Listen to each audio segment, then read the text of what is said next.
I have Step the data back. I need to You're prove not your authorized to misconduct. stand here. That's impossible. The words You didn't can't. echo, but they I just landed did. hard enough to silence Your reign is everything over. around them, like a I door think you'll want to closing see on this. something that wasn't supposed to be What is seen. this? And Vanessa Cole Your didn't move, notice. not even a shift in her posture, not even a blink that gave away surprise, just stillness, the kind that doesn't come from hesitation but from recognition, because she had heard those words before, not here, not in this building, but in rooms just like it, behind glass just like this, spoken by people who The thought. records are clear. Authority came Company from is mine. position, not perception, and now here it was again, right in front of her, inside a understand. building she owned, The revised access inside policy a is space now in she had effect. funded, built, Understood. expanded, I will ensure protected, immediate and yet compliance. somehow, in this moment, she was the one being told to wait outside, The revised as if language the is doors clear behind and her didn't comprehensive. belong to her name. I agree. We will as if the implement these polished changes marble floors immediately. inside weren't laid under contracts she had personally signed, as if the lights glowing through the glass weren't powered by decisions she had made years ago when no one in this lobby even knew the company existed. And still, she said nothing, because silence was never her weakness. It was her timing, and timing We was finalized everything, the proposal. especially when Make sure people all were teams busy receive the revealing updates exactly immediately. who they were Understood, without sir. realizing Good. who they Let's were make it speaking happen. to. The security guard shifted his stance slightly, his hand resting casually near his belt, not aggressive, just firm, like someone trained to hold a line, and behind him, through the tall glass panels, the executive lobby moved on as if nothing unusual was happening. Men in tailored suits walked past with coffee cups. A woman laughed near the reception desk, heels clicking across the floor in confident rhythm, the kind of rhythm that comes from knowing you belong. And that was the part that made this moment sharper, not the words themselves, but the assumption behind them. The quiet decision that had already been made before she even reached the door, that she didn't fit, that she didn't match, that whatever business was happening inside had nothing to do with her. And Vanessa saw it clearly, the glance that lasted half a second too long.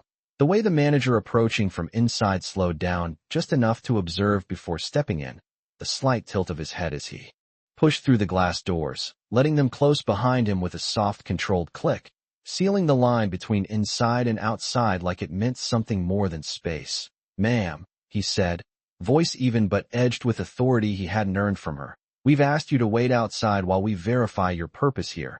And there it was again, layered now. No longer just a suggestion, but a decision already made. And still, Vanessa didn't react the way most people would. She didn't argue, didn't raise her voice, didn't explain herself like she owed them clarity. Instead, she looked at him, really looked, the way someone does when they're not trying to prove a point but trying to understand how far something is going to go.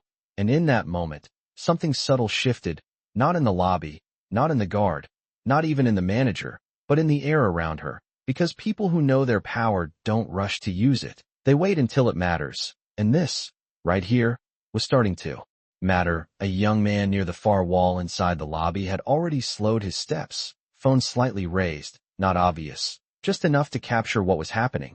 Because something about the scene didn't feel right. The contrast didn't line up. The calm in her stance didn't match the way she was being treated. And that kind of contradiction pulls attention without asking for it.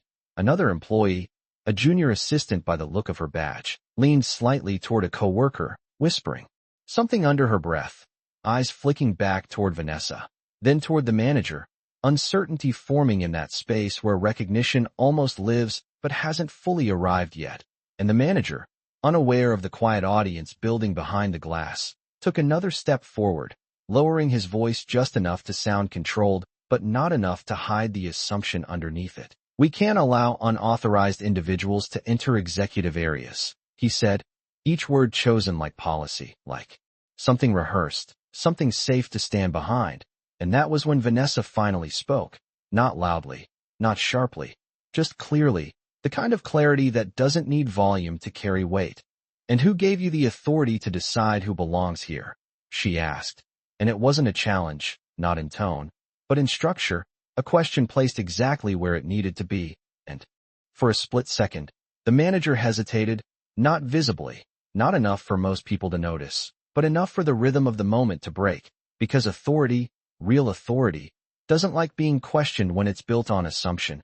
And that was the crack, small, almost invisible, but real, and the guard shifted again, glancing between them.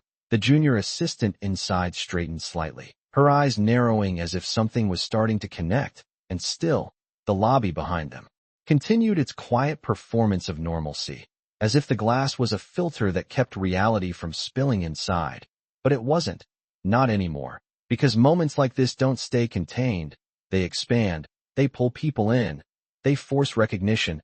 And Vanessa knew that. She had seen it before, years ago, standing outside another building, younger, less established, wearing confidence that hadn't yet been backed by proof, being told in almost the same words that access wasn't for her, that certain spaces required a certain look, a certain presence, a certain validation she didn't carry at the time, and she remembered that feeling, not the anger, not the embarrassment, but the clarity that came after, the realization that systems like this don't break from noise, they break from exposure, and now, standing here again, older, stronger, holding ownership not just in title, but in structure, she recognized the pattern unfolding in real time, and instead of interrupting it, she let it continue, because every word they said was building something, not against her, but for her, a record, a moment, a truth that would be undeniable once it was fully revealed.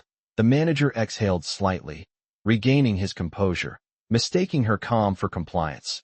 If you could just step back and wait, we'll handle this quickly, he added, gesturing subtly toward the sidewalk behind her, toward a place that was clearly not where she was supposed to be. And Vanessa didn't step back, not forward. Either, she simply stayed exactly where she was, anchored, present, unshaken, and in that stillness, the power dynamic that the manager thought he controlled began to shift in ways he couldn't yet see, because the moment hadn't peaked yet, not even close. It was still building, still tightening, still drawing in the eyes, the attention, the witnesses who would soon understand exactly what they were watching, and Vanessa Cole, standing just outside the doors of her own building, wasn't being denied access. Not really. She was being given something far more valuable, time.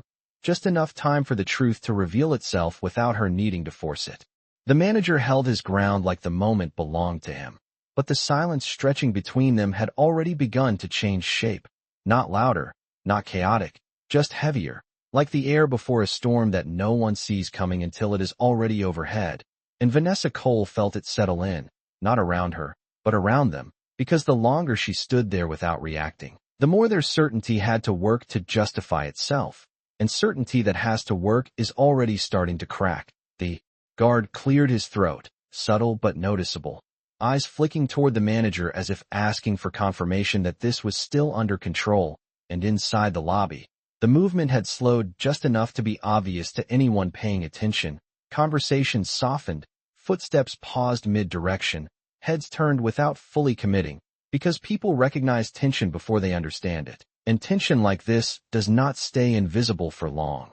The junior assistant near the reception desk leaned forward again, this time not whispering, her voice just low enough to stay respectful, but firm enough to be heard. "Should we check her name in the system?" she asked, and it was not a challenge. It was a question rooted in process, in logic, in something simple that could have ended this entire moment in less than 10 seconds. But logic was not what had started this, and it was not what was driving it now. The manager did not turn toward her immediately, and that pause said more than any response could have, because when someone avoids the easiest solution, it is not because they cannot do it.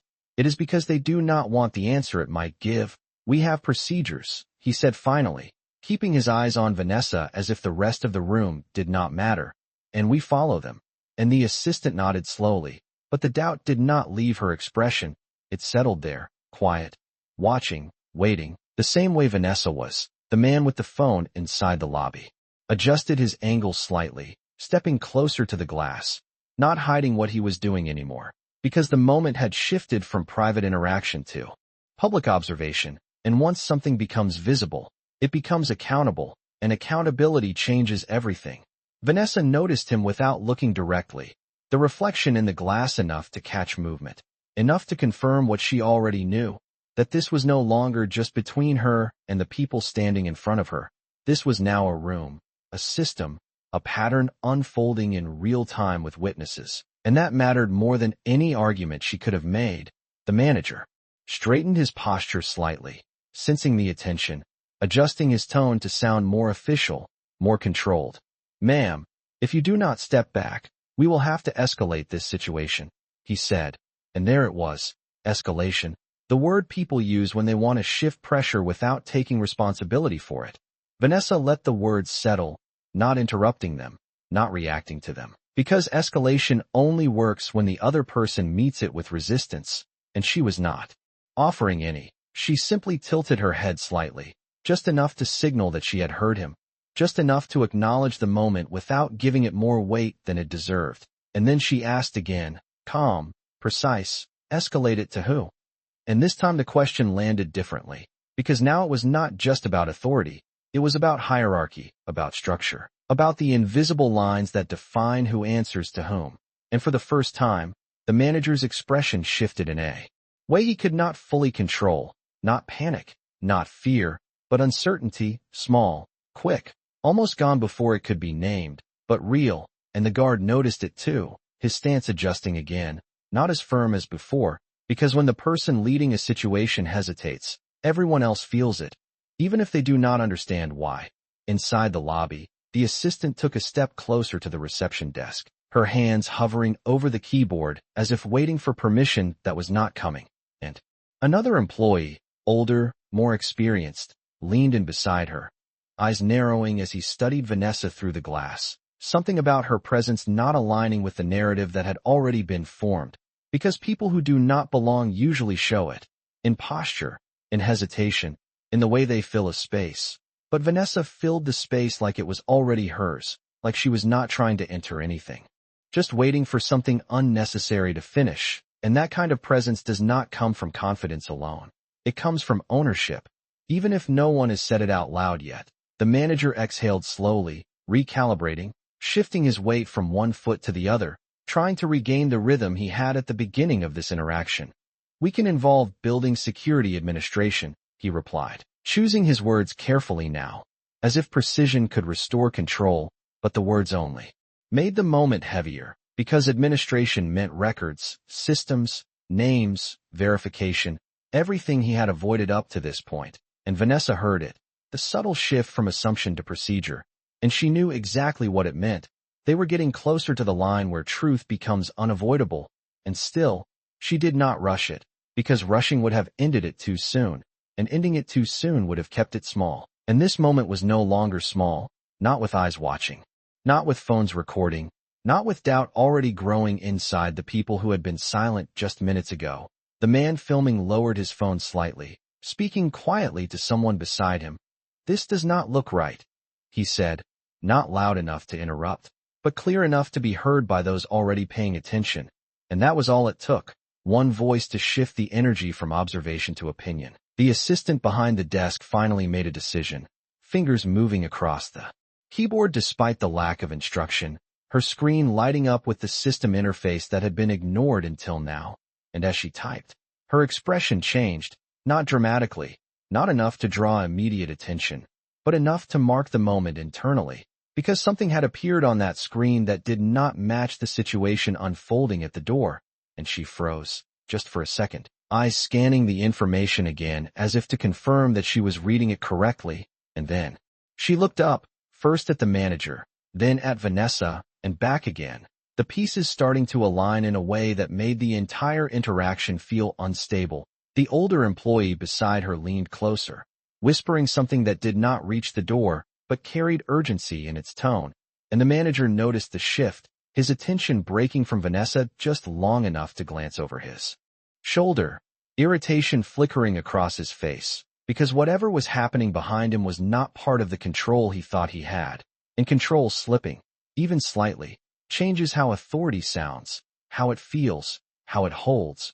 Vanessa watched all of it without moving, every detail, every hesitation, every glance, because this was the moment where things begin to turn, not loudly, not dramatically, but inevitably, like a door unlocking from the inside before anyone reaches for the handle. And she knew it was coming, not because of anything she had done, but because of everything they had already done, every word, every assumption, every decision made without verification, all of it building toward a single point where it could no longer hold itself together. And when that point arrived, she would not need to raise her voice. She would not need to argue. she would not need to explain, because the truth, once visible, does all the work on its own, and the system behind that glass had just begun to see it. The shift behind the glass did not explode. It tightened, like a knot being pulled 1 inch at a time until everyone felt it, even the ones pretending not to, and the assistant's fingers hovered above the keyboard longer than they should have, her eyes scanning the screen again, slower now, more deliberate, because what she was seeing did not match what she had just witnessed, and that kind of mismatch does not disappear when ignored.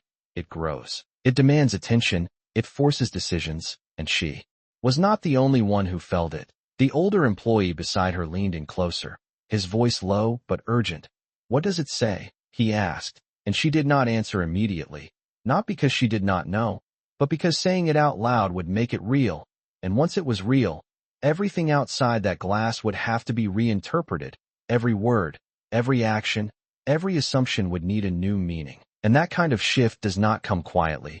It comes with consequence. The manager noticed the hesitation this time, really noticed it, and his attention snapped fully away from Vanessa for the first time since this began, his body turning halfway toward the desk. "Is there a problem?" he asked, and his voice was still controlled, but the control was thinner now, stretched across something unstable, and the assistant looked up at him, eyes no longer uncertain, but conflicted, caught between what she had been told to follow and what she was now seeing in front of her.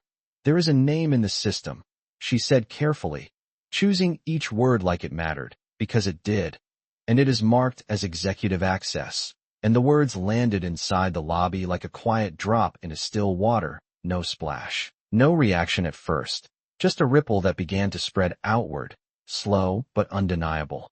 The older employee's expression shifted immediately, his posture straightening as if he had just recognized something he should have seen earlier, and the man filming near the glass took one step closer without thinking, his phone now fully raised, no longer hiding, because whatever this was, it was no longer routine. It was something else, something unfolding, something about to change. The manager's jaw tightened slightly, his eyes flicking from the assistant to the screen and back again. Processing, recalculating, trying to hold on to the version of the situation he had already committed to. "Verify it again," he said, sharper this time, not loud, but edged, because repetition is often the first defense against doubt, and the assistant did, her fingers moving quickly now, pulling up more information, deeper layers, and as she did, the silence inside the lobby grew heavier. Conversations that had already softened now stopped completely. The sound of footsteps faded, replaced by something else, awareness, collective, quiet, watching, and Vanessa felt it even from outside.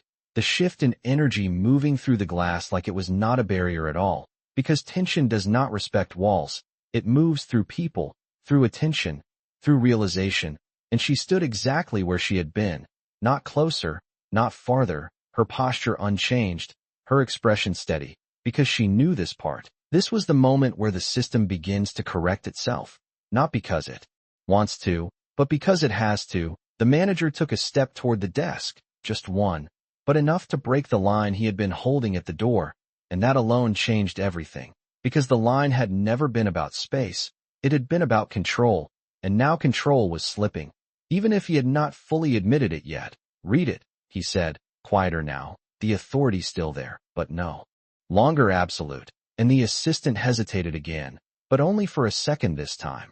"Vanessa Cole," she said, and the name hung in the air, simple, clear, unmistakable, and for a moment, nothing happened, no reaction, no movement, just stillness, because recognition takes time when it collides with assumption. The older employee blinked, once, then again, his expression shifting from confusion to something closer to realization. "That name," he started, but did not finish, because he did not need to. The meaning was already forming, already connecting, already breaking through the narrative that had been built just minutes ago. The manager turned fully now, his back no longer to the lobby but to Vanessa, his attention pulled inward, toward the system he had avoided, toward the truth he had delayed. "That does not mean anything," he said quickly, too quickly, because dismissal is often louder when it is unsure. Names can be entered incorrectly. But even as he said it, his voice lacked the certainty it had before. Because he knew, even if he would not say it yet, that this was not a random entry, not a mistake, not something easily explained away. The assistant did not respond immediately, her eyes still on the screen, her fingers moving again, pulling up more data, and then she stopped, her breath catching just slightly, not enough to be dramatic, but enough to be noticed by those already paying attention. "There is more," she said, and now the room was listening. Fully, completely, no pretense of normalcy left. "Ownership profile," she continued, her voice steady but lower. As if the words carried weight she was just beginning to understand, and the older employee leaned even closer, his voice almost a whisper. "Say it." And she did. "Primary stakeholder." And that was the moment, not loud, not explosive, but definitive. The moment where the truth crossed from system to space, from screen to reality, and the manager felt it before he reacted. The shift. In the room, the eyes on him. The quiet that was no longer passive but expectant. And he turned back toward the door slowly, not rushed, not abrupt, but deliberate, like someone stepping into a new version of a situation they had not prepared for. And for the first time, when he looked at Vanessa, he did not see the same person he had seen minutes ago, because now there was context, now there was information, now there was something that challenged everything he had assumed, and Vanessa saw it.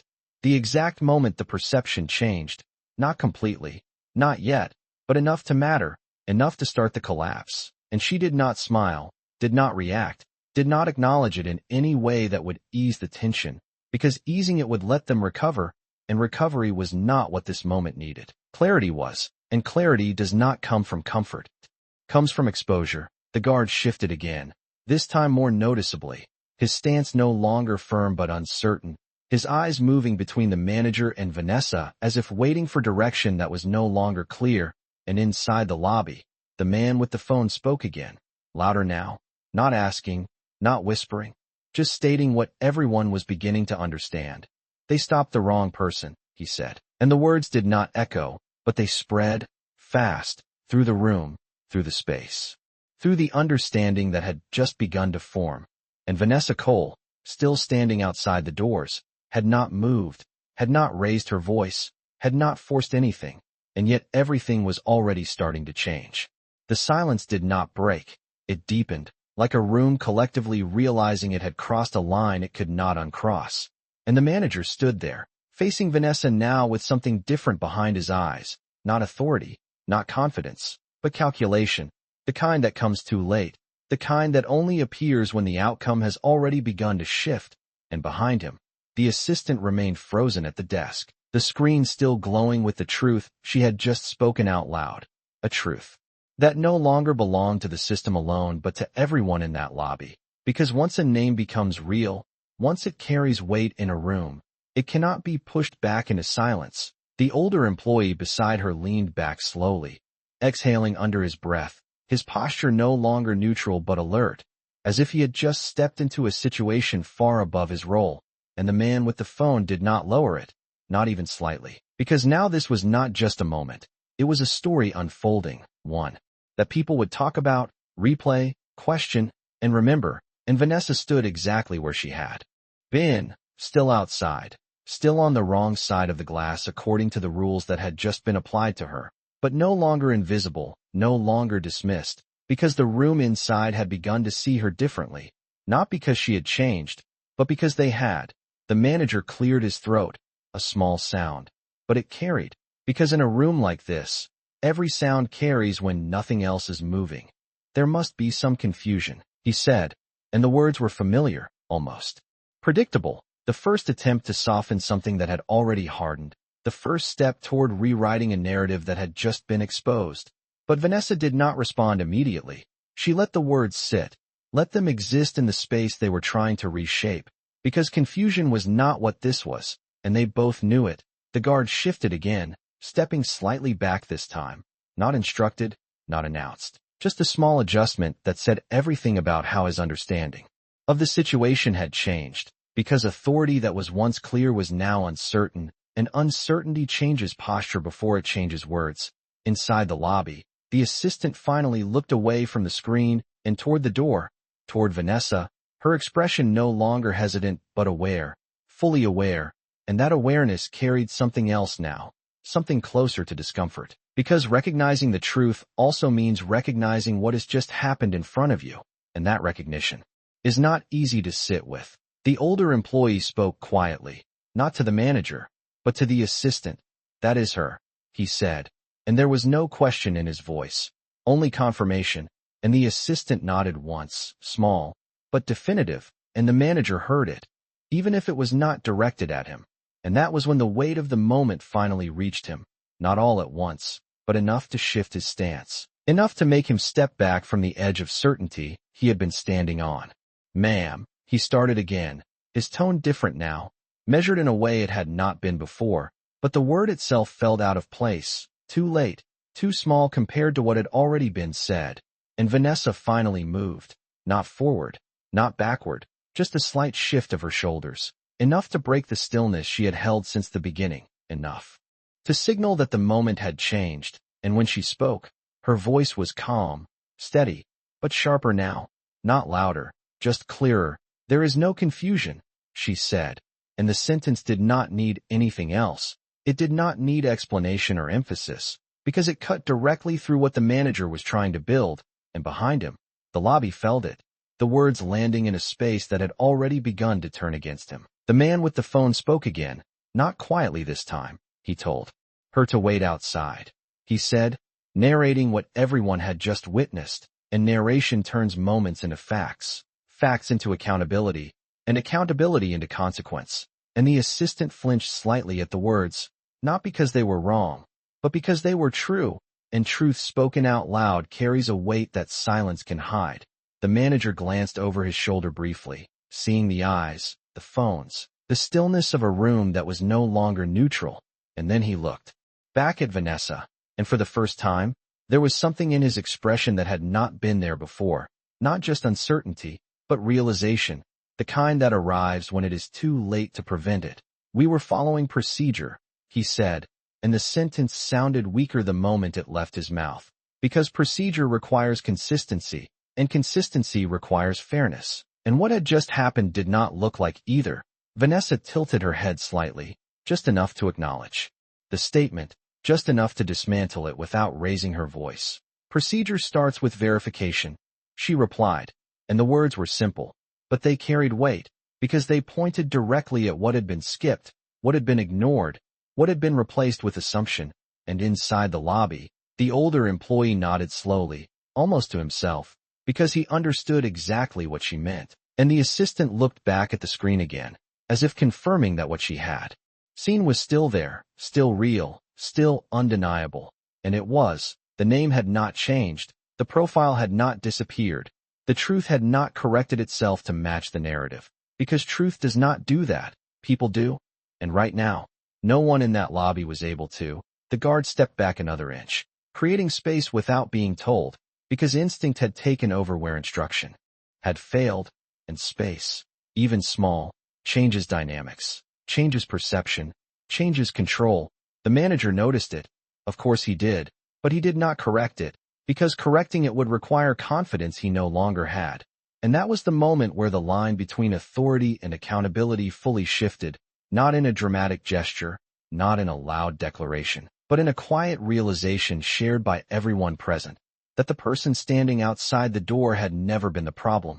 The problem had been the decision made before she even reached it. And Vanessa Cole, still composed, still measured, stood in that moment without urgency, without anger, because she did not need either.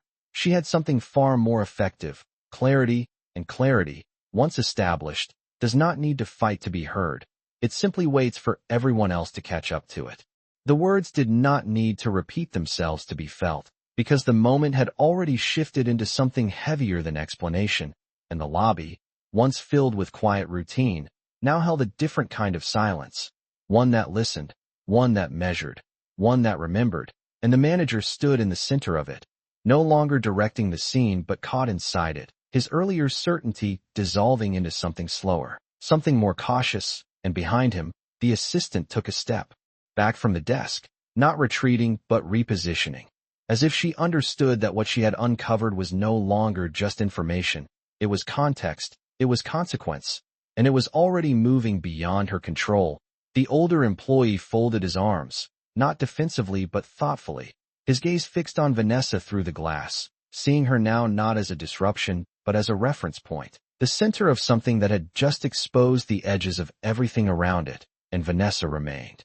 Where she was, the same distance from the door, the same posture, the same calm, but the room no longer saw her the same way, because perception, once corrected, does not return to its original form. It evolves, it adjusts, it forces accountability onto the space that allowed it to be wrong in the first place. The manager took a breath, longer this time, and when he spoke again, his tone had changed, not fully respectful, not yet, but careful, measured in a way that revealed he was now choosing his words instead of relying on them. If there has been a misunderstanding, he began, but the sentence did not land. It hovered, incomplete, because the room no longer supported that version of events, and Vanessa let it hang there for a moment before answering, her voice steady, not louder, just more defined.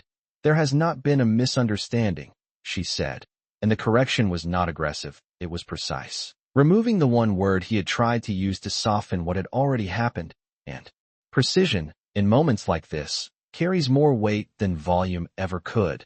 The man with the phone shifted slightly to the side, capturing both Vanessa and the manager in the same frame now, because the contrast between them had become the story, the calm against the correction, the assumption against the reality, and stories like that do not need narration. They unfold on their own. The assistant glanced again at the screen, then at the manager, and this time she spoke without waiting, her voice quiet but clear enough to carry. Her access level overrides this entire floor, she said, and the words moved through the lobby faster than anything before them, because now it was no longer just a name, no longer just a title. It was structure, it was authority embedded in the system itself, undeniable, uneditable, real, and the older employee nodded once, more firmly this time, as if confirming what he already knew, and the manager's posture shifted again, his shoulders lowering, slightly, not in surrender, but in recognition, because there is a moment when denial stops being useful, when it stops protecting anything, and that moment had arrived. The guard stepped back fully now, no longer holding the line he had been given, because the line no longer made sense, and when a line stops making sense, it cannot be enforced, not by posture, not by instruction, not by assumption. Vanessa watched all of it without interruption, without commentary, because the moment was unfolding exactly as it needed to, not rushed, not forced, but complete, every piece of it visible, every detail accounted for, and that visibility was what mattered, not just for her, but for everyone inside that lobby who had witnessed it, who had felt it, who would remember it. The manager finally turned his body fully toward the door, no longer splitting his attention between her and the room behind him, because now there was only one direction that mattered, one reality he had to face. And when he spoke again, his voice carried something new, something closer to awareness. "Miss Cole," he said, and the name sounded different now, not casual, not assumed, but acknowledged, and the shift in how it was spoken marked the shift in everything else, because names, when used correctly, carry recognition, and recognition changes behavior. The assistant lowered her gaze slightly, not out of shame, but out of understanding, because she knew that what had just happened could not be undone. It could only be addressed, and addressing it would require more than words, more than tone, more than a simple correction. It would require action. The man filming spoke again, not loudly, but with clarity that cut through the room. "This is why people record," he said, and the statement hung there, not directed at anyone specific, but understood by everyone, because it named the moment for what it was, not just an interaction, not just a mistake, but a pattern being revealed in real time. And patterns, once seen, are difficult to ignore. Vanessa took a small step forward, not crossing the threshold yet, not entering, just closing the distance slightly, enough to shift the balance of the space, enough to remind everyone that she had never been outside the situation, only outside the door, and even that, now, was changing. Her voice came again, calm, controlled, but with a sharper edge than before, not emotional, just intentional. "You decided I did not belong before you asked who I was," she said, and the sentence did not accuse, It stated, it clarified, it placed the moment exactly where it needed to be, and inside the lobby, no one interrupted, no one disagreed, because the truth, when spoken that clearly, does not invite argument, it invites recognition. The manager did not respond immediately, and that silence, coming from him, carried more meaning than anything he could have said, because earlier, he had filled every pause with authority, with instruction, with certainty, and now, he was listening, really listening, not just to her, but to the room, to the shift, to the realization that had already taken hold. The assistant's screen still glowed behind him, the name still visible, the profile still open, a quiet reminder that this was not a matter of opinion, not a matter of interpretation, but a matter of fact, and facts, once present, reshape everything around them. The older employee finally spoke, his voice low but firm. "We should open the door," he said, and it was not a command, not a challenge, just a statement of what was now obvious, and the simplicity of it made it impossible to ignore, because sometimes the clearest action is also the most delayed. The manager glanced back at him briefly, then at the assistant, then, finally at Vanessa, and in that sequence, the hierarchy that had once been clear had completely rearranged itself, because authority had moved, not physically, not formally, but perceptually, and perception, in a space like this, is everything. Vanessa did not move again, did not rush forward, did not claim the space she already owned, because she did not need to. The space was already shifting toward her, already correcting itself, already acknowledging what it had failed to recognize just moments ago, and in that quiet, controlled transition, the real power of the moment revealed itself, not in force, not in volume, but in clarity that could no longer be denied. The moment did not need a signal to move forward because it already had, quietly, decisively, and the suggestion to open the door did not hang in the air for long. It settled into the space like something overdue, something that should have happened minutes ago, but had been delayed by assumption, and now that delay had a cost, not just in time, but in perception, in credibility, in the quiet judgment forming in every set of eyes inside that lobby. The manager stood still for a fraction longer than he should have, just enough for everyone to feel it, the hesitation, the recalculation, the internal shift from control to response. And then he turned, not sharply, not dramatically, just enough to acknowledge the door that had become the center of everything, and the guard, who had already stepped back, reached for the handle without being told, because at this point, instruction was no longer necessary. Reality had taken over, and when the door opened, it did not make a sound loud enough to mark the moment, but everyone felt it anyway, because that simple movement, that quiet separation of glass from frame, changed the entire dynamic of the space. The barrier that had defined who was inside and who was not had been removed, and with it, the illusion that had supported the decision made just minutes ago. Vanessa did not step in immediately. She paused, just for a second, not out of hesitation, but out of control, because stepping forward too quickly would have rushed the moment. And this moment was not meant to be rushed. It was meant to be seen, understood, absorbed. And the room inside watched her, not as an interruption now, not as an unknown, but as something else entirely, something that had already begun to reshape their understanding of what had just happened. And when she finally crossed the threshold, it was not dramatic, not forceful, just deliberate, measured, the way someone enters a space they have always belonged in, without needing to announce it, without needing to prove it. And the difference was immediate, not in her, but in them. The assistant straightened her posture, stepping slightly to the side as if making room for something she now recognized. The older employee lowered his arms, his expression no longer guarded but attentive, and even the man with the phone adjusted his stance, lowering it slightly, not because the moment was over, but because it had changed. It was no longer about capturing a confrontation, it was about witnessing a correction. The manager took a step back, subtle, controlled, but visible, creating space where there had been none before, and that space spoke louder than any apology he had not yet made, because it acknowledged something without saying it. It recognized the shift without naming it. And Vanessa walked past him without looking away, not ignoring him, not dismissing him, but not giving him the center of the moment either, because he was no longer at the center. The moment had moved beyond him, beyond his decision, beyond his authority, and now it belonged to the room, to the system, to the reality that had just been revealed. She stopped just inside the lobby, turning slightly, not to face the manager directly, but to take in the space, the people, the atmosphere that had changed in her absence and was now adjusting in her presence. And the silence held, not empty, but full, filled with awareness, with recognition, with the quiet understanding that something had just been exposed, something that could not be undone by simply opening a door. The manager finally spoke, his voice lower now, not in volume, but in certainty. "Ms. Cole," he said again, and this time the name carried something closer to acknowledgement than before. But Vanessa did not respond immediately. She let the sound of her name settle into the space, let it exist without reacting to it, because names, when spoken after recognition, carry a different weight, and that weight deserved a moment to be felt.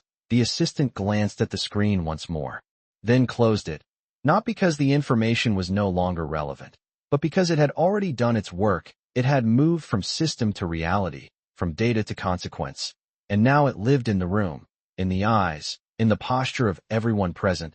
The older employee took a step forward, his voice respectful but firm. "We should address this properly," he said, not directing it at anyone specifically, but making it clear that what had just happened required more than silence, more than adjustment, more than a quiet shift in behavior.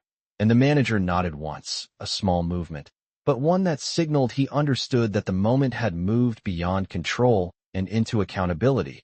Vanessa finally spoke, her voice calm, even, but with a precision that cut through the space, not loud, not aggressive, just clear.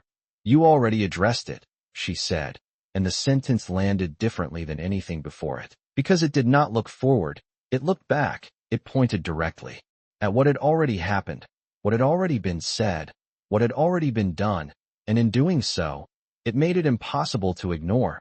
The man with the phone lowered it completely now, not because the moment was over, but because it had reached a different stage, one where observation turned into understanding, and understanding did not need to be recorded to be remembered. The assistant looked at Vanessa directly for the first time, her expression no longer uncertain, no longer hesitant, but thoughtful, as if she was processing not just the moment, but what it represented, what it revealed about the system she worked within, about the decisions that had been made without question, about the assumptions that had been allowed to stand unchecked. And that kind of realization does not disappear quickly. It stays, it reshapes, it changes how things are seen moving forward. The manager shifted his weight again, but this time it was not about regaining control. It was about finding footing in a space that had changed under him. "We can correct this," he said, and the words sounded like an attempt to move forward, to fix, to adjust, but Vanessa did not let them move too far. "Correction does not erase what happened," she replied, and the clarity in her voice stopped the sentence from becoming something else, something easier, something less accountable, and the room felt it, the distinction between fixing and acknowledging, between moving on and understanding, between silence and truth, and in that distinction, the real weight of the moment settled fully into place, not just for the manager, not just for the staff, but for everyone present, because this was no longer about a door, no longer about access, no longer about a single interaction. It was about something deeper, something structural, something that had just been revealed in the simplest way possible. And Vanessa Cole, standing now inside the space that had been denied to her just minutes ago, did not raise her voice, did not demand attention, did not force authority, because she did not need to. The authority was already there. It had always been there. The only thing that had changed was who could finally see it. The moment did not need a signal to move forward because it already had, quietly, decisively, and the suggestion to open the door did not hang in the air for long. It settled into the space like something overdue, something that should have happened minutes ago, but had been delayed by assumption, and now that delay had a cost, not just in time, but in perception, in credibility, in the quiet judgment forming in every set of eyes inside that lobby. The manager stood still for a fraction longer than he should have, just enough for everyone to feel it, the hesitation, the recalculation, the internal shift from control to response. And then he turned, not sharply, not dramatically, just enough to acknowledge the door that had become the center of everything.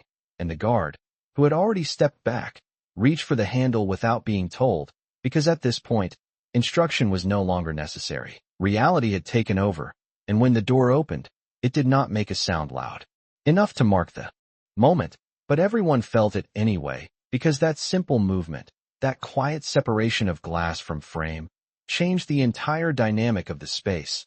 The barrier that had defined who was inside and who was not had been removed, and with it, the illusion that had supported the decision made just minutes ago.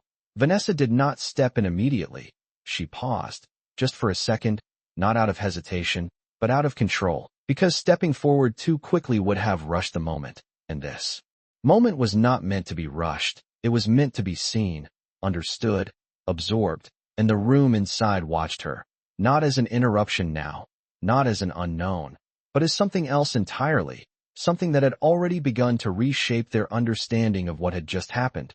And when she finally crossed the threshold, it was not dramatic, not forceful, just deliberate, measured, the way someone enters a space they have always belonged in, without needing to announce it, without needing to prove it. And the difference was immediate, not in her, but in them. The assistant straightened her posture, stepping slightly to the side, as if making room for something she now recognized. The older employee lowered his arms, his expression no longer guarded but attentive, and even the man with the phone adjusted his stance, lowering it slightly, not because the moment was over, but because it had changed. It was no longer about capturing a confrontation, it was about witnessing a correction. The manager took a step back, subtle, controlled, but visible, creating space where there had been none before, and that space spoke louder than any apology he had not yet made, because it acknowledged something without saying it. It recognized the shift without naming it.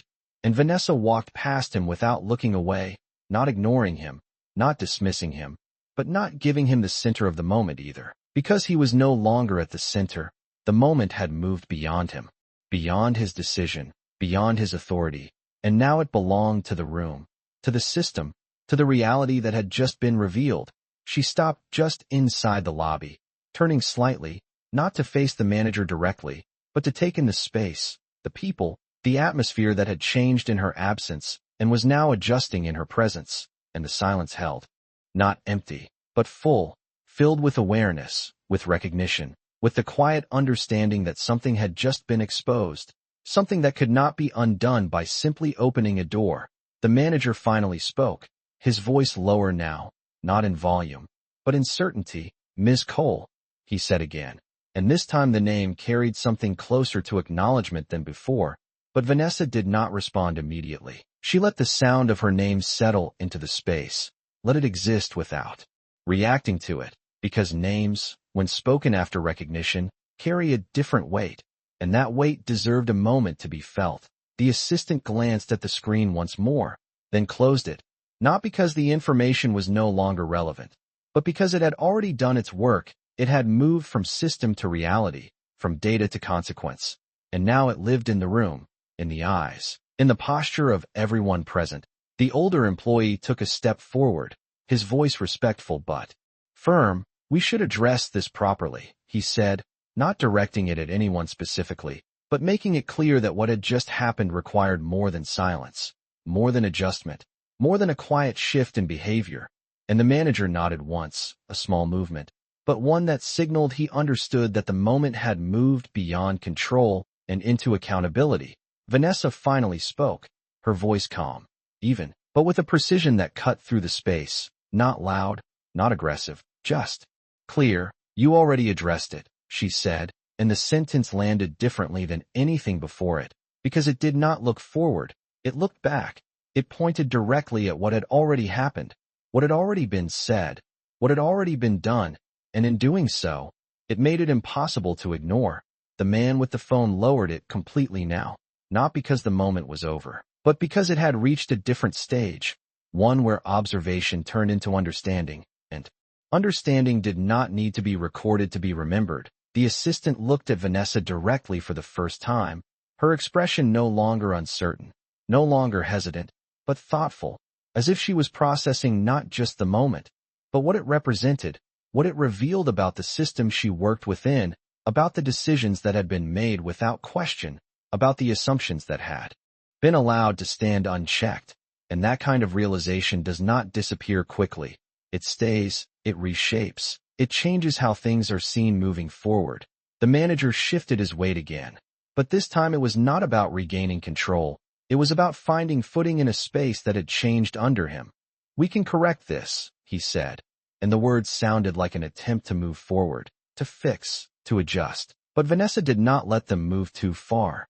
"Correction does not erase what happened," she replied, and the clarity in her voice stopped the sentence from becoming something else, something easier, something less accountable, and the room felt it. The distinction between fixing and acknowledging, between moving on and understanding, between silence and truth, and in that distinction, the real weight of the moment settled fully into place, not just for the manager, not just for the staff, but for everyone present, because this was no longer about a door, no longer about access, no longer about a single interaction. It was about something deeper, something structural, something that had just been revealed in the simplest way possible. And Vanessa Cole, standing now inside the space that had been denied to her just minutes ago, did not raise her voice, did not demand attention, did not force authority, because she did not need to. The authority was already there. It had always been there. The only thing that had changed was who could finally see it. The words did not fade after she spoke them. They settled deeper, like something the room had been avoiding but could no longer ignore, and for a moment, no one moved. Not because they did not know what to do, but because they were beginning to understand what needed to be done, and understanding, real understanding, takes a second longer than reaction. The manager stood still, his earlier posture of control now replaced by something more deliberate, more careful, as if every movement he made from this point forward would be measured against everything that had already happened, and behind him, the assistant looked down at her hands briefly, then back up, her expression no longer searching for answers but holding them, quietly, firmly, and that shift in her alone signaled that the room was no longer waiting for direction. It was waiting for accountability. The older employee took a slow breath, his gaze steady, not on Vanessa now, but on the manager, because the center of responsibility had changed, it had moved, and everyone in the room could feel exactly where it had landed. The man who had been recording lowered his phone completely, sliding it into his pocket, not because the moment had lost importance, but because it had reached a level where watching was no longer enough. Understanding had taken over, and understanding changes how people stand, how they listen, how they expect what comes next. Vanessa remained composed, her presence anchoring the room in a way that did not require effort, because she was not trying to control the moment. She was allowing it to reveal itself fully, and in that revelation, the truth carried more weight than anything she could have forced. The manager finally spoke again, his voice quieter now, not in volume, but in certainty. "Then we need to review how decisions are being made at the front," he said, and the words were different this time, not defensive, not reactive, but reflective, and that difference mattered, because it signaled the beginning of a shift from explanation to responsibility, and Vanessa heard it, the change in direction, the movement away from justifying what had happened toward addressing why it had happened at all. But she did not respond immediately. She let the statement exist, let it settle into the room. Because statements like that are easy to say, but harder to carry forward, and the room knew it too. The assistant nodded slowly, almost to herself, because she understood what that meant for her role, for her actions, for the decisions she had followed without questioning just minutes ago. And the older employee spoke again, his voice steady. "It is not just the front," he said, and the addition expanded the scope of the moment, made it larger, more complex, more real, because what had happened at the door was not isolated. It was connected, part of something bigger, something systemic, and the manager did not interrupt him this time, did not correct him, did not redirect the conversation. He simply listened, and that listening, even if new, even if incomplete, marked a shift that everyone could feel. Vanessa took another step forward, not toward anyone in particular, but into the space itself, deeper into the center of the room where the conversation now lived, and when she spoke again, her voice carried the same calm authority, but now it held something else, something more focused, more intentional. "You do not need to review it," she said, and the sentence caught attention immediately, not because it was loud, but because it was unexpected, because it interrupted the direction the conversation had just begun to take, and the manager looked at her, confusion flickering briefly across his face, because the solution he had just offered had been removed before it could fully form. You need to see it, she continued, and the distinction landed clearly, because reviewing suggests distance, analysis, something done later, somewhere else, but seeing is immediate, present, unavoidable, and the room felt the difference. The assistant straightened slightly, her attention sharpening, because she understood that what Vanessa was saying was not about process. It was about awareness, about recognizing patterns in real time, about not waiting until something is written in a report to acknowledge that it exists. The older employee nodded again, more firmly this time, because he understood the implication that change does not begin in meetings, it begins in moments like this, when the truth is visible and cannot be ignored. The manager took a slow breath, his gaze shifting briefly around the room, taking in the faces, the posture, the atmosphere that had transformed in such a short amount of time, and when he looked back at Vanessa, there was something different in his expression, not just awareness, but acceptance, the kind that comes when the reality of a situation settles fully into place. Then we start now, he said, and the words carried a different weight than before, because they were no longer about fixing what had already happened, they were about preventing what could happen again, and Vanessa held his gaze for a moment, measuring, not his words, but the intent behind them, because intent, when tested in moments like this, reveals more than any statement ever could, and after a brief pause, she nodded once, a small movement, but one that acknowledged the shift, the direction, the possibility of something changing beyond this single interaction. The assistant moved slightly, stepping out from behind the desk, not hiding behind the system anymore, but stepping into the space where decisions are seen, where actions are understood, and that movement alone signaled that something had already begun to change, not in policy, not in structure, but in awareness. And awareness is where all change begins. The man who had been recording leaned back slightly against the wall, his posture relaxed now, but his attention still present, because he knew, like everyone else in that room, that this moment was not ending, it was transitioning, moving from exposure to response, from realization to action, and Vanessa Cole, standing at the center of it all, did not need to raise her voice, did not need to assert her authority, because the moment had already done that for her. It had revealed everything it needed to reveal, and now, what mattered was what would be done with it, not later, not in a report, not in a meeting, but here, now, in the same space where it had first been exposed, because that is where real change begins, not when it is convenient, but when it is undeniable. The air in the lobby did not return to normal after those words. It transformed, subtle but undeniable, as if the space itself understood that it had just crossed from awareness into responsibility, and Vanessa Cole stood at the center of that transformation without demanding it, without announcing it, simply allowing it to unfold, because when power is real, it does not rush to prove itself. It waits for the right moment to act, and that moment had arrived, not with noise, not with outrage, but with clarity sharp enough to cut through every excuse that had been offered minutes earlier. The manager remained still, his earlier authority now replaced by something more fragile, something reflective, and the assistant stepped fully out from behind the desk, no longer shielded by the counter or the screen, standing in the open space where decisions were visible and accountability could not hide.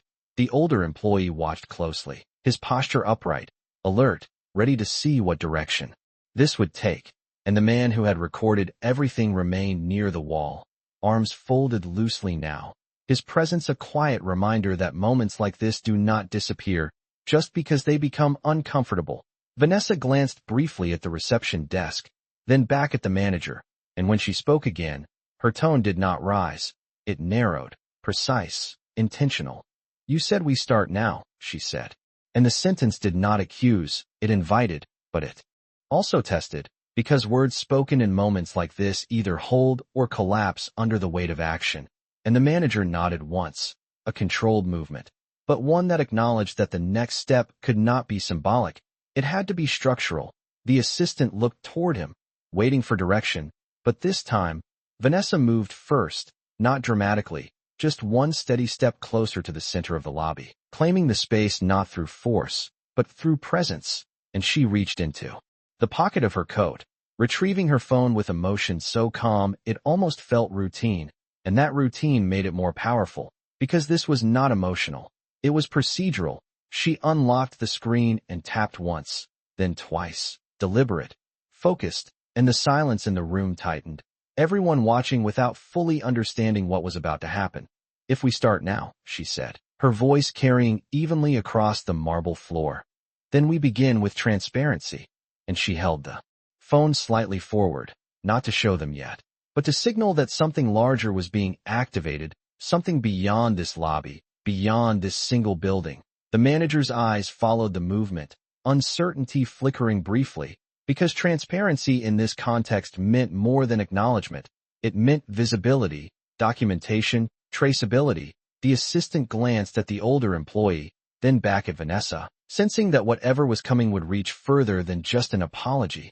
And Vanessa pressed one more icon, her voice calm as she spoke into the device. "Initiate executive access review protocol," she said clearly, and the words did not sound theatrical. They sounded administrative, official, and that distinction mattered, because this was not a reaction. It was a response embedded in authority. Within seconds, the large digital display mounted behind the reception desk flickered, subtle at first, then brightening as the standard welcome screen shifted to a secure interface, and a small, almost inaudible murmur moved through the room, because the system had responded to her voice, not to the manager's, not to anyone else's, but to hers, and on the screen, her name appeared again, but this time not hidden inside a database, not confined to a private terminal. It was visible to everyone, labeled clearly, unmistakably, primary owner and executive authority. And the manager's posture changed in that instant, not collapsing, not dramatic, but adjusting to a reality that had now been publicly confirmed. The assistant inhaled sharply, not out of surprise at the information, but at the visibility of it, because there is a difference between knowing something quietly and seeing it projected openly. And projection carries weight.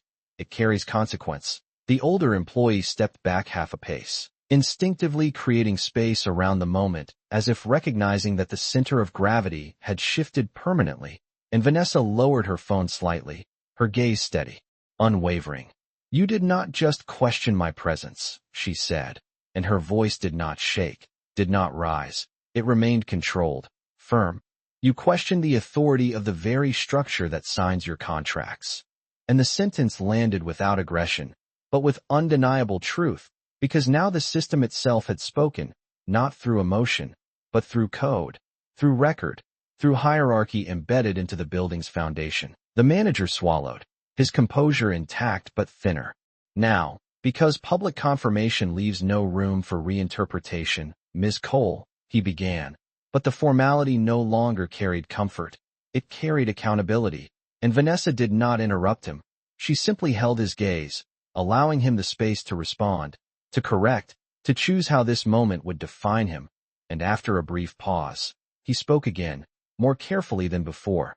"This was a failure in judgment," he said, and the words were different now, stripped of defense, stripped of justification, direct, and the assistant nodded faintly, because she knew it was true, and the older employee folded his hands in front of him, attentive, recognizing that the tone of the room had shifted fully into something else, something closer to reckoning.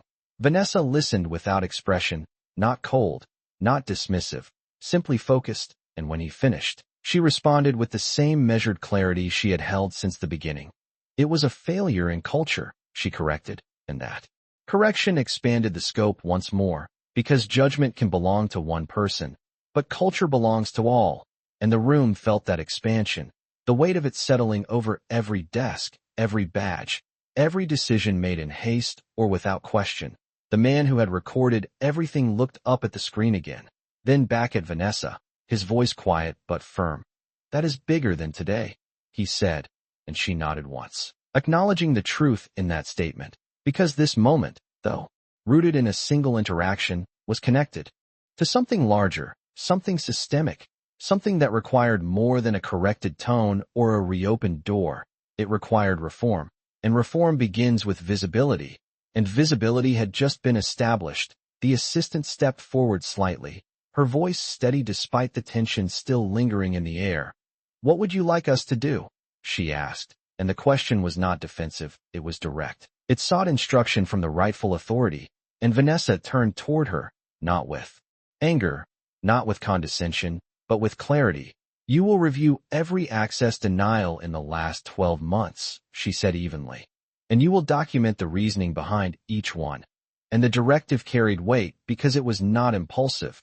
It was calculated, structured, designed to reveal patterns if they existed, and the manager nodded slowly, understanding that this was no longer about saving face. It was about confronting reality, and the older employee exhaled quietly, because he knew that documentation exposes truth, and truth demands change. And Vanessa Cole stood there, composed, steady, her authority no longer questioned, no longer assumed, but recognized fully, publicly, undeniably, and in that recognition, the room understood that this was not just a moment of reversal, it was a moment of restructuring, and what began at a closed door had now become something far greater, something that would echo long after the silence in this lobby finally broke. The glow of her name remained on the screen behind the desk, steady and undeniable, casting a quiet reflection across the polished marble floor, and for several seconds no one spoke, because the system had already spoken louder than any person in the room could. And Vanessa Cole did not look at the screen again. She did not need to.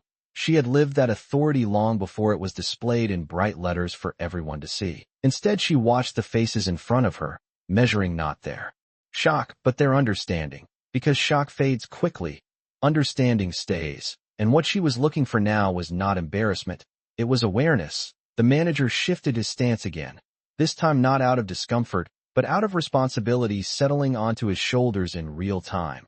The assistant stood straighter, no longer uncertain, but bracing for the implications of the directive that had just been given. And the older employee kept his gaze fixed on Vanessa, not in challenge, but in recognition that the moment had moved beyond a single incident and into structural change. The man who had recorded earlier stepped forward slightly, his voice calm but firm. "This is what accountability looks like," he said quietly, and the statement did not seek validation. It observed what was unfolding, and the lobby felt it, because accountability is rarely loud. It is procedural, documented, deliberate, and Vanessa held that energy without amplifying it, her presence steady, her expression composed, and when she spoke again, her tone carried the same calm precision that had defined every word since she crossed the threshold. "Transparency without consequences theater," she said, and the sentence landed with weight, because it pointed directly at the next step, the part that determines whether moments like this become stories or reforms. The manager's jaw tightened briefly, not in resistance, but in acceptance of what that meant, because consequence requires action, and action requires decisions that are not always comfortable. The assistant glanced toward him, then back to Vanessa, sensing that the line between acknowledgement and accountability had just been drawn clearly, and the older employee nodded once, slow and deliberate, because he understood that culture shifts do not happen through statements alone. They happen through enforcement. Vanessa turned slightly toward the reception desk, her voice steady. "Pull up the last 3 denied entries from this week," she instructed, and the command did not come with anger. It came with purpose, because this was not about one mistake. It was about identifying patterns in real time.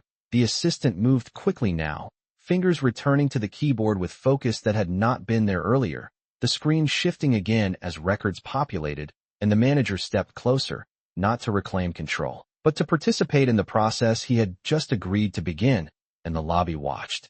Not as spectators anymore, but as witnesses to a shift in structure. The first record appeared, the assistant reading quietly, the reasoning listed as incomplete credentials, but Vanessa did not interrupt. She simply listened, letting the process unfold. The second record appeared, similar language, similar phrasing, and the older employee's brow furrowed slightly, because repetition in documentation often reveals more than any single line. And when the third record surfaced, the assistant hesitated, her eyes narrowing slightly as she read, because the reasoning sounded familiar, too familiar, and she looked up, meeting Vanessa's gaze briefly before speaking. "Access denied pending visual confirmation," she read, and the words carried the same tone as the moment at the door, and that similarity did not go unnoticed. The manager exhaled slowly, because he understood what the phrase implied, how it had been used, how easily it could mask assumption as protocol. Vanessa let the silence stretch for a second before responding. That phrase ends today, she said evenly, and the directive did not need elaboration, because everyone in the room understood exactly what it meant. The assistant nodded immediately, fingers moving again to flag the record, and the older employee spoke quietly. "We can revise the language and the training," he suggested, and the tone carried cooperation rather than defense, because by now the room had shifted fully into correction mode, and Vanessa acknowledged him with a small nod, not praising, not diminishing, simply recognizing participation in the change. The manager straightened slightly, his voice more grounded now. "We will update the access policy and require documented verification before any denial," he said, and the sentence sounded different from his earlier explanations, because it was no longer about preserving authority, it was about refining it, and Vanessa held his gaze for a moment, evaluating not just the words but the commitment behind them, because policy adjustments mean little without follow-through, and follow-through is what separates reaction from reform. "You will do more than update language," she replied calmly. "You will retrain your staff on implicit judgment and require written reasoning for every access decision for the next 90 days. And the specificity of the timeline signaled that this was not symbolic, it was structured, measurable, and the assistant nodded again, already imagining the workload ahead, while the older employee absorbed the weight of what that retraining would reveal, because documentation forces clarity, and clarity forces accountability. The man near the wall folded his arms again, not out of skepticism, but out of acknowledgement that the moment had turned into something tangible, something actionable, and the manager did not hesitate this time. "Understood," he said, and the word carried more strength than any apology he might have offered earlier, because it accepted the directive without condition, without excuse. Vanessa lowered her phone fully now, slipping it back into her coat pocket, because the system had done its work, and the authority no longer needed visual reinforcement. It had been established, and the room felt steadier now, not relaxed, but grounded, as if the uncertainty that had filled the space at the beginning had been replaced with something more concrete, more deliberate. And Vanessa took one final glance at the screen behind the desk, her name still displayed, but she did not linger on it, because the moment was no longer about proving who she was. It was about proving what the structure would become, and when. She spoke again, her voice softened slightly, not in authority, but in tone. "Leadership is not about who stands at the door," she said. "It is about who ensures the door opens fairly." And the sentence settled into the room like a closing statement that did not need applause, did not need reaction, because it carried its own weight.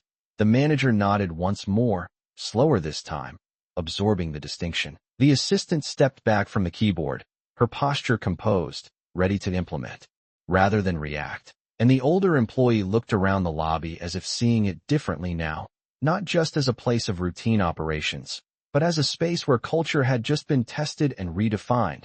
The man by the wall offered a small nod of respect, not dramatic, not loud, just acknowledgement. And Vanessa Cole stood in the center of it all, not triumphant, not vindictive, simply steady. Because real power does not celebrate correction, it enforces it quietly and moves forward, and in that steady silence, everyone in the lobby understood that what had begun with a closed door had ended with something far more significant, a system that had been forced to look at itself in real time and choose to change.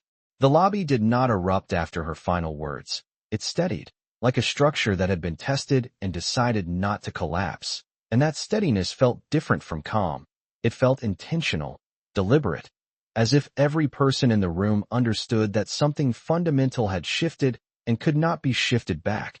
And Vanessa Cole stood without movement, not claiming victory, not seeking affirmation, simply observing whether the commitment she had just required would hold under the weight of implementation. The digital screen behind the desk dimmed slightly as the protocol interface minimized, but her name remained in the corner, smaller now, less dramatic, yet still visible, a quiet reminder that authority does not disappear when attention fades. The manager straightened his tie slowly, not out of vanity, but out of grounding, as if restoring physical composure while internal recalibration continued, and the assistant turned back toward the keyboard, not hesitating this time, pulling up the access policy document without being instructed, because the direction had been given clearly, and clarity removes the need for repeated commands. The older employee stepped closer to the desk, reviewing the language on the screen, his voice low but steady.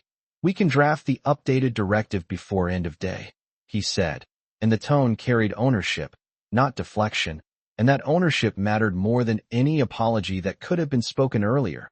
The man who had recorded the moment shifted from leaning against the wall to standing upright again, his presence no longer that of an observer waiting for tension, but of someone witnessing follow through, and follow through, when public reshapes trust. Vanessa watched them all without interruption, measuring whether their movements reflected genuine understanding or merely reaction to visibility, because the difference between the two defines whether change survives beyond the moment. The manager turned toward her again, his voice no longer guarded but grounded. "We will send a formal notice to all staff within the hour," he said, and the statement carried procedural weight, structured, specific, accountable, and Vanessa held his gaze briefly before responding.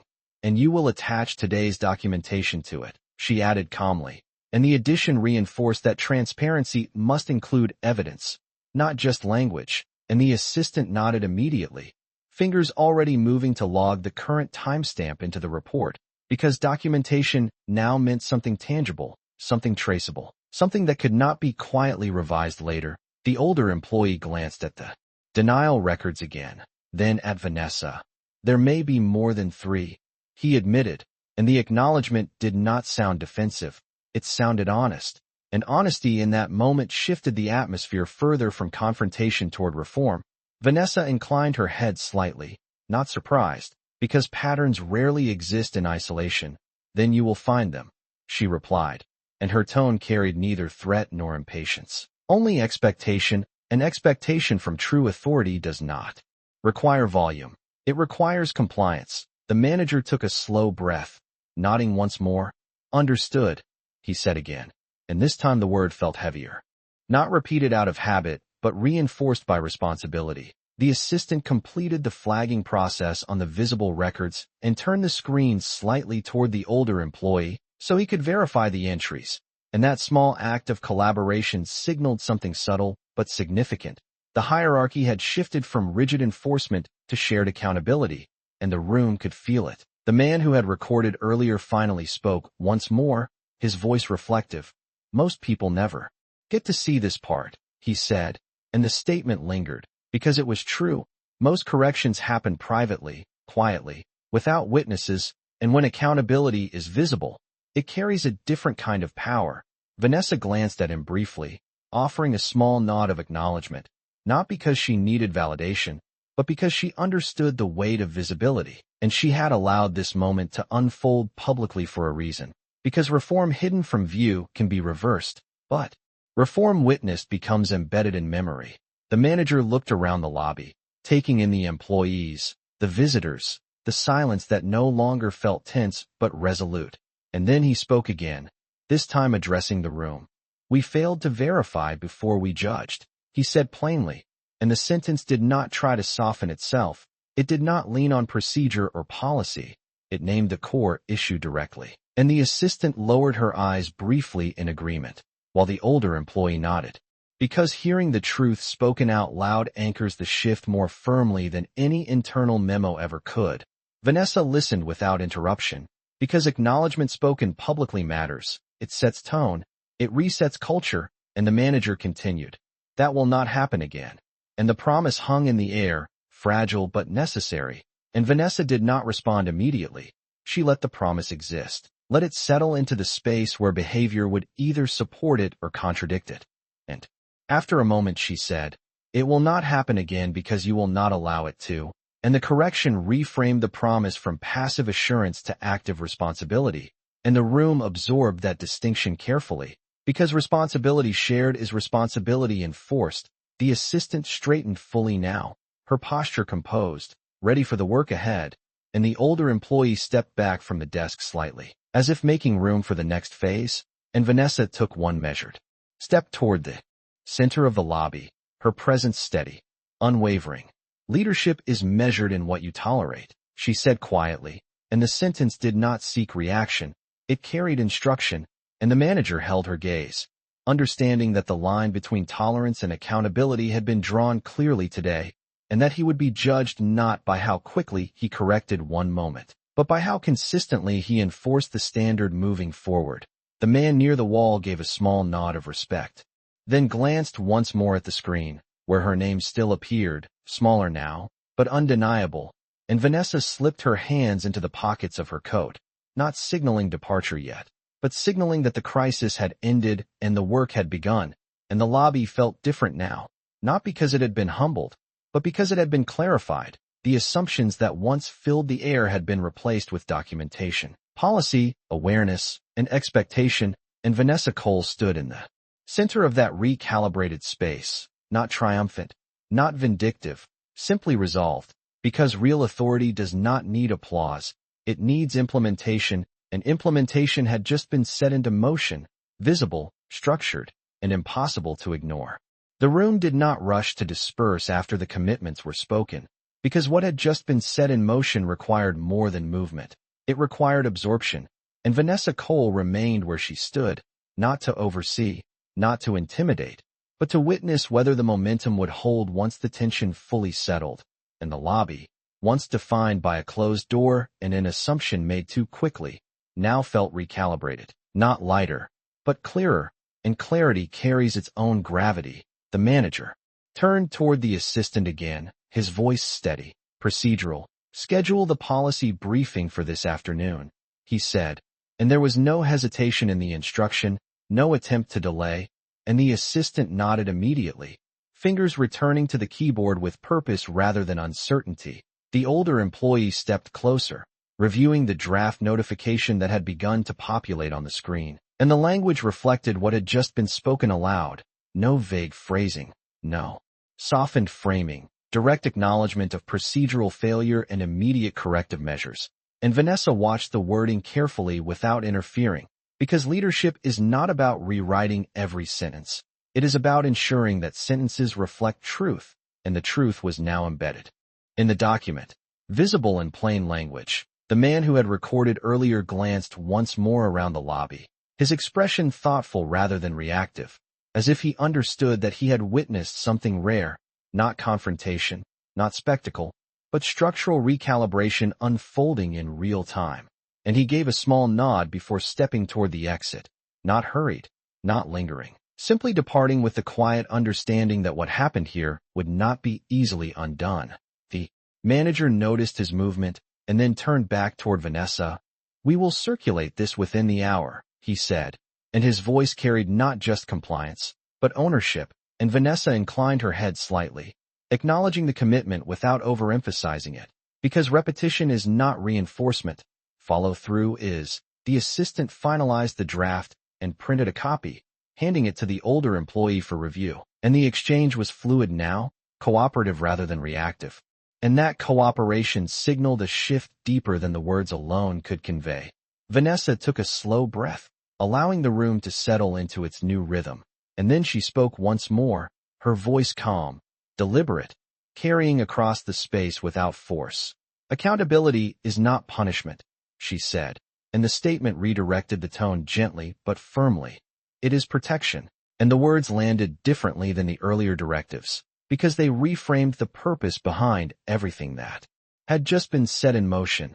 The manager listened carefully, and the assistant paused her typing, because the distinction mattered: protection of guests, protection of staff, protection of the company's integrity. And Vanessa continued, "When you protect fairness, you protect the company itself." And the clarity of that principle made the corrective measures feel less like consequence and more like responsibility. The older employee nodded slowly, because he understood that culture is sustained, not by fear of discipline, but by clarity of expectation, and the manager absorbed that as well, his posture steadier now, no longer defensive, no longer uncertain, but aligned with the direction that had been drawn clearly in front of him. Vanessa stepped slightly to the side, closer to the reception desk, not reclaiming territory but reinforcing presence, and she placed her hand lightly against the polished counter, grounding the moment in something tangible. You do not correct bias by reacting to exposure, she said evenly. You correct it by preventing repetition, and the words settled into the room like a blueprint rather than a reprimand. The assistant saved the finalized directive and began attaching the documentation from earlier, ensuring timestamps, screen captures, and updated policy language were included, and that level of detail reinforced the seriousness of what had occurred, not dramatized, not exaggerated, but recorded, because records outlast memory, and memory alone is too fragile to anchor reform. The manager looked at Vanessa again, this time without hesitation. We will implement quarterly audits moving forward, he added, and the suggestion reflected growth beyond compliance. It signaled initiative, and Vanessa studied him briefly before responding. Then make those audits public within the organization, she said calmly.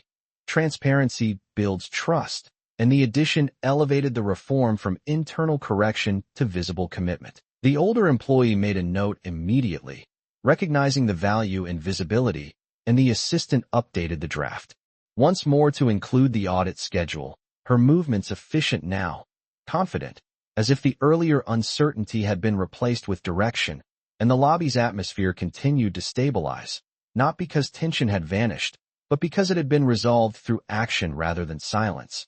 Vanessa straightened slightly, withdrawing her hand from the counter, her posture composed, unwavering, and she looked once more at the digital screen behind the desk, where her name remained in the corner, no longer central, but still present, and she did not smile, she did not react outwardly, because this moment had never been about recognition of her title, it had been about recognition of responsibility, and that responsibility now extended beyond her, into every person standing in that space. Remember this, she said quietly, her voice firm but not raised. Fairness is not optional when you represent something larger than yourself. And the sentence carried a weight that did not require repetition, because it defined the line that had been drawn clearly today. The manager nodded once more, the assistant closed the document and sent it to distribution, and the older employee confirmed the scheduled briefing on the internal calendar, each action reinforcing the shift from acknowledgement to enforcement. And Vanessa Cole stood for one final moment in the center of the lobby, observing not with suspicion but with measured confidence, because she had not needed to shout, she had not needed to threaten, she had not needed to dramatize the truth, she had simply allowed it to surface, to be seen, and then directed it toward reform.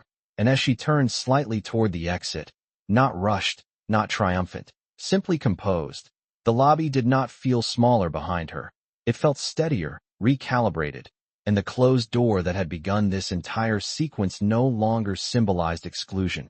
It symbolized a threshold crossed, not just physically, but structurally, and in that quiet, deliberate departure, everyone in the room understood that what had unfolded was not just a correction of access. It was a correction of culture, initiated without anger, enforced without spectacle, and anchored by clarity that would remain long after the moment itself faded from immediate memory. The room did not rush to disperse after the commitments were spoken, because what had just been set in motion required more than movement. It required absorption, and Vanessa Cole remained where she stood, not to oversee, not to intimidate, but to witness whether the momentum would hold once the tension fully settled, and the lobby, once defined by a closed door and an assumption made too quickly, now felt recalibrated, not lighter, but clearer, and clarity carries its own gravity. The manager turned toward the assistant again, his voice steady, procedural. Schedule the policy briefing for this afternoon, he said, and there was no hesitation in the instruction, no attempt to delay, and the assistant nodded immediately, fingers returning to the keyboard with purpose rather than uncertainty. The older employee stepped closer, reviewing the draft notification that had begun to populate on the screen, and the language reflected what had just been spoken aloud. No vague phrasing, no softened framing, direct acknowledgement of procedural failure and immediate corrective measures. And Vanessa watched the wording carefully without interfering, because leadership is not about rewriting every sentence. It is about ensuring that sentences reflect truth, and the truth was now embedded in the document, visible in plain language, The man who had recorded earlier glanced once more around the lobby, his expression thoughtful rather than reactive, as if he understood that he had witnessed something rare, not confrontation, not spectacle, but structural recalibration unfolding in real time.